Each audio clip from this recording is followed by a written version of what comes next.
talk about some of the hot spots to look for. So, number one, we have the smooth sock, okay? If they're complaining, the things you're looking for are hot spots at the edges of the plastic and at the top and bottom of the brace, I think are the keys. Anywhere we have a prominent bone, like that kneecap, make sure we don't have plastic over top of the kneecap. That has to be away from it.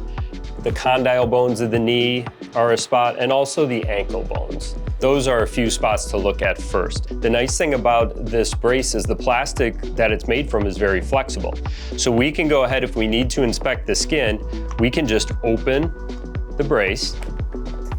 And you can look at the skin. And then we can take the sock without disturbing the fracture too much, and we can visually look at the skin.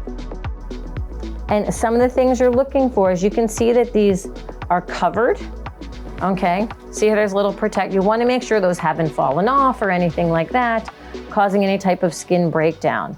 And then it's easy, you pull the sock back up, and then you can place this right back on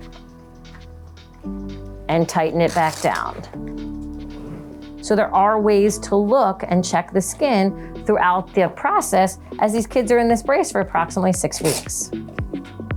If you are at home and you see things like dirt on the sock, most importantly, urine-soaked sock, poop-soaked sock, food that has spilled on us, you need to change the sock to avoid any type of skin irritation. We can see on this one, for the follow-up, we do have a sock that is soiled here.